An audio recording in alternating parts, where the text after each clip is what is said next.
Okay, you guys, so I just got done watching the season premiere of Pretty Little Liars, the new winter premiere, and let me tell you, honey, we already have somebody cheating. We already have weird messages from A. We already have relationship issues. I mean, it is just so much going on already from the jump. So let's get into it. Of course, last time I spoke to all of you about Pretty Little Liars, we had two big reveals. Allie is alive and Ezra is A. And I'm not surprised by any of that. I was not surprised at all. So, the girls are discussing, if she's alive, who is she hiding from? That's one question. Who is she afraid of? Does Jason know that Allison is still alive? Of course, we haven't seen Jason in a hot minute, and I feel like he does know something, okay? That's just my theory. Who was buried in Allie's place? Because even though the body that was identified, everyone was told that it was Allie's body, but now they're thinking someone must have gone missing around the time Allie went missing too, and somebody was buried in her place. So, that was Hannah's theory, and I was like, oh, okay, Hannah, you better use that brain of yours, honey. Be smarter. Be a lot smarter than you were in these past couple seasons, but we're not going to backtrack and get into any of that. So Emily actually talks to Allie's mom, and Allie's mom had a few interesting parts in this episode. Apparently, Allison's mom mentions that Jason just wants his private time. He's not trying to focus on anything else, he just wants his private time. And Allison's mom is still making Allison's bed, like washing the sheets and doing all this kind of stuff, which I guess in a way you could say might be therapeutic for her, but there might be something else behind that. And Allison's mom has actually offered Hannah's mom a job because Hannah's mom is having a hard time finding work, especially after everything that happened with Detective Wilden and people thinking that she murdered the man, even though we all know that she didn't do it. Mona is now driving Jenna's car because, as we know, Jenna, she's losing her sight, or she's either probably just completely blind by now at this point. Ezra, he assigns the book Dr. Jekyll and Mr. Hyde to the class. Now, if you guys don't know that story, it's basically about someone, or a man, who has two different sides to his personality, a really nice side and a really mean side. So, big surprise that Ezra is having everybody read this book. And Mona was acting extremely weird in this episode. At first she was trying to be friendly with Hannah, and then she goes to Ezra and they have a very interesting conversation. Mona, I still don't trust that girl. I still do not trust her. And the girls end up getting a message from A. It says, Allie, oxen free, whoever finds her keeps her. So that was A's message in this episode. And Ezra wants Aria and him to kind of reconcile.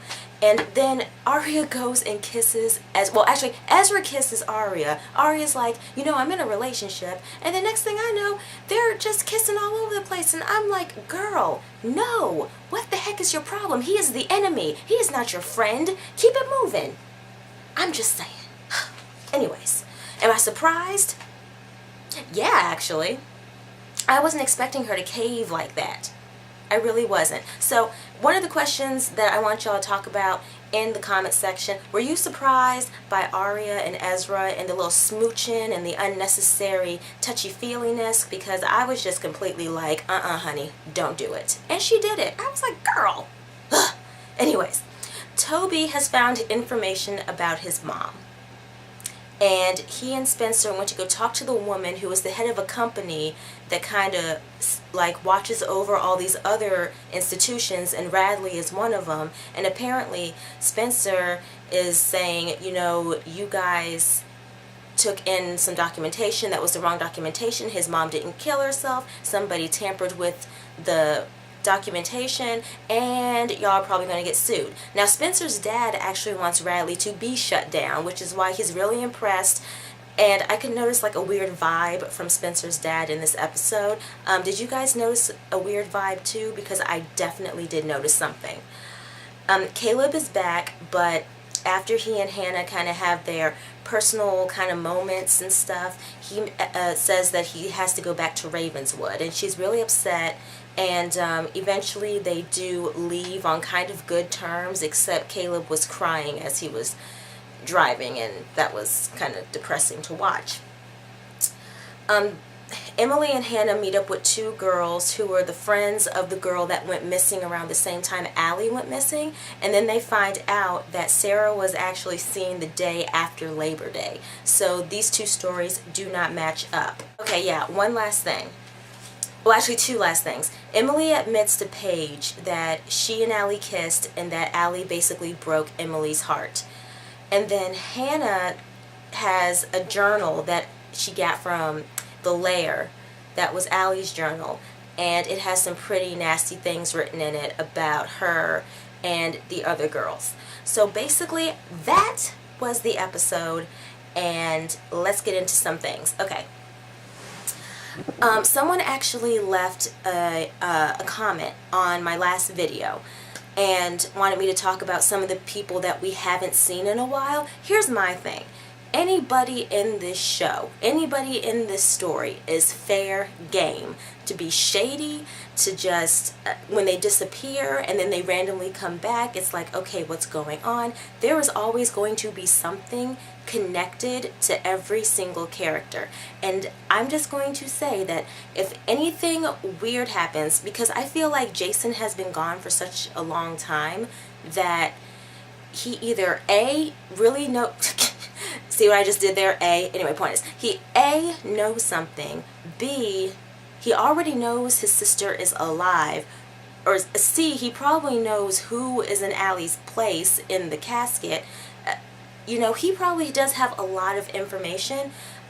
Jenna, I feel like Jenna has a lot of karma and everything. I mean, she was doing things, and then things were happening to her, and now look where she's headed. I mean, really. So anybody in this show is completely fair game. So overall, I thought this episode was a really good start. It was a decent start, and I am looking forward to doing the rest of these videos. So guys, definitely let me know what you thought of the episode and any theories you have about Allie and just anything, because I mean, we know that Ezra is A, but you know, just, I don't know, let's just interact in the comment section. You know, we'll talk about this stuff later. So I will talk to you guys in either my next video, in the comment section of this video, or during my next review next week. So I'll see you guys later. Bye.